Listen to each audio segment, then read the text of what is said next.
O secretário especial de Desestatização, Desinvestimento e Mercados do Ministério da Economia, Salim Matar, criticou pelas redes sociais as assembleias legislativas de Mato Grosso e Paraíba que aprovaram aumento para servidores públicos, mesmo em meio à crise econômica causada pelas medidas restritivas impostas por governadores e prefeitos a pretexto de combater a pandemia. Em total desrespeito ao dinheiro do cidadão pagador de impostos e sem qualquer compromisso com as contas públicas, as assembleias legislativas do Mato Grosso e da Paraíba aprovaram aumento para os servidores. No Mato Grosso, o aumento foi em forma de gratificação, que pode chegar a 90% do salário para servidores que ocupam cargos comissionados e funções de confiança no governo, ao estabelecer que no mínimo 60% dessas posições sejam destinadas exclusivamente à classe. Na Paraíba, foi aprovado reajuste salarial de 5% para o servidor público estadual, ocupantes de cargos ou empregos públicos de provimento efetivo, ativos, inativos e pensionistas. Enquanto isso, milhares de pessoas perdem emprego e renda. É sempre importante lembrar que só existe desemprego na iniciativa privada e que é a iniciativa privada que sustenta o Estado. E na hora que nós estamos fazendo esse sacrifício, que o gigante caiu, o Brasil está no chão, é inaceitável que tentem saquear o gigante que está no chão, que usem a desculpa da crise da saúde para saquear o Brasil na hora que ele cai. Nós queremos saber o que podemos fazer de sacrifício pelo Brasil nessa hora, e não o que o Brasil pode fazer por nós. E as medalhas são dadas após a guerra, não antes da guerra. Nossos heróis não são mercenários. Que história é essa de pedir aumento de salário porque um policial vai à rua exercer sua função, ou porque um médico vai à rua exercer a sua função? Se ele trabalhar mais por causa do coronavírus, ótimo, ele recebe hora extra. Mas dá medalhas antes da batalha? As medalhas vêm depois da guerra, depois da luta. O Brasil forte, erguido. Nós vamos nos lembrar disso, vamos botar o quinquênio, o anuênio, o milênio, o eugênio, tudo que for preciso, mas não antes da batalha. Nós não podemos aproveitar um momento de fragilidade em que o Brasil cai na crise financeiramente. Levamos 1 ano e meio, a reconstrução de um país leva anos. Passamos 1 ano e meio tentando reconstruir. Quando estamos começando a decolar, somos atingidos por uma pandemia. E vamos nos aproveitar de um momento desse, da maior gravidade, de uma crise de saúde, e vamos subir em cadáveres para fazer palanque? Vamos subir em cadáveres para arrancar recursos do governo? Isso é inaceitável. A população não vai aceitar. A população vai punir quem usar cadáveres como palanque. Então eu acho que nós, como brasileiros, temos que estar juntos, temos que atravessar essa primeira onda de saúde juntos, temos que estar juntos no esforço para impedir que o Brasil colapse também financeiramente. E essa segunda onda que o presidente tem alertado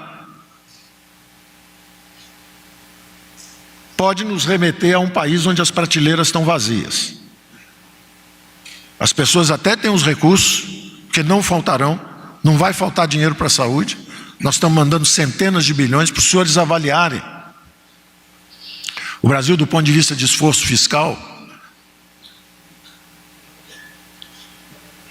é o dobro da média dos países emergentes. A média dos países emergentes é de um déficit primário em torno de 2,3.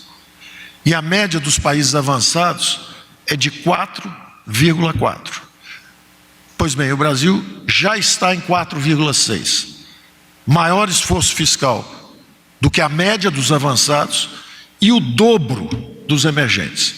E numa hora dessa, não estamos fazendo o suficiente, o governo é descoordenado, o governo não consegue entregar. Isso é injusto, isso é uma covardia, no momento em que estamos todos envolvidos nessa luta.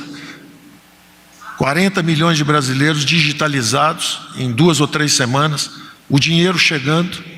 Enquanto isso, nos Estados Unidos, o cheque não chegou ainda para a maior parte da população, no país mais avançado e mais rico do mundo. E nós aqui sendo apedrejados enquanto lutamos em defesa do país. Então o apelo que eu faço é que haja moderação, de parte a parte. Se nós estamos um pouco excitados pela luta também e pelo combate, estamos cansados, nos perdoem se errarmos. Agora pensem também no que está acontecendo do lado de cá.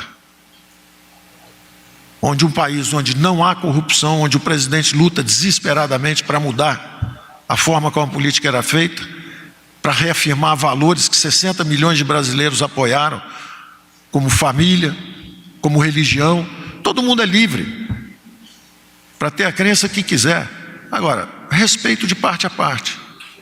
Não faz sentido, nós estamos num barco ameaçado de ser afundado por duas ondas enormes, e nós estamos lutando a bordo. O que nós vamos conseguir com uma luta a bordo desse barco?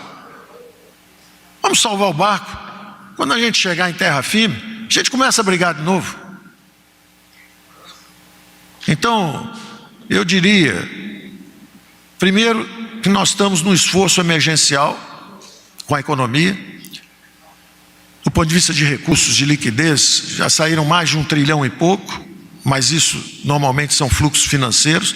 Do ponto de vista de impacto sobre o déficit, efetivamente, o número é menor, mas é o dobro dos emergentes e é maior que a média dos avançados. Não há como não dizer que o Brasil está fazendo muito mais para proteger as vidas, salvar as vidas e proteger os empregos dos brasileiros, por um lado.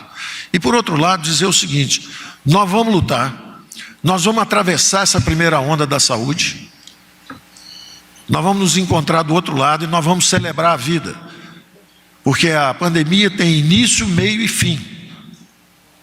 E o Brasil não, o Brasil vai seguir e vai continuar. E a nossa economia é uma das poucas que tem condição de fazer um V, de bater no fundo e voltar. Quando nós conversamos, e conversamos diariamente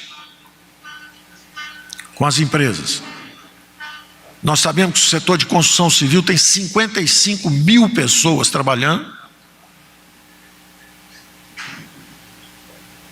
recebendo protocolos de como trabalhar, máscara, distanciamento durante o período de trabalho, informação, e o resultado são menos de 100 mortes, são 100 em estado grave e 10 mortes, com 55 mil pessoas trabalhando. O que significa que, se houver um protocolo eficiente, esse trabalhador, às vezes com pouca informação, às vezes vivendo 5, 6, 7 pessoas num pequeno espaço confinado, a probabilidade da infecção ali é maior do que se ele estiver no trabalho bem cuidado e bem informado e sendo testado, porque é teste e tratamento. Teste e tratamento. Testou, está bom, segue trabalhando. Testou, está ruim, tratamento. Então, no setor de construção civil são 55 mil funcionando assim. Quando nós conversamos, por exemplo, com a aciaria, que é o outro extremo, é alta intensidade de capital, pouco trabalhador, e eu perguntava sempre: como é que está o autoforno? Já desligamos 6. E quando é que volta a derramar aço se ligar hoje? 30, 40 dias. Aí esses empresários vêm a Brasília para nos avisar que, se ficarmos fechados muito mais tempo, o autoforno esfria realmente, e quando você ligar de novo, ele só pega daí a 8 meses, 9 meses, 1 ano.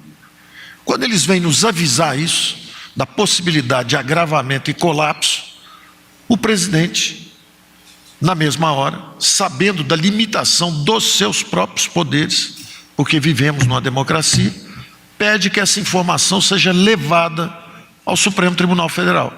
Porque o Supremo Tribunal Federal diz o seguinte: não é o presidente que decide isso, quem decide isso é o governo estadual e o prefeito. Na hora que o presidente leva essa informação lá, a interpretação, estão pressionando o Supremo. Não tem ninguém pressionando o Supremo. Consultou antes disso.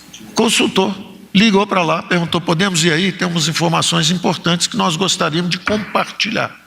Aí vira a marcha da morte, em vez da marcha da vida. Então, esse tipo de interpretação não ajuda nada.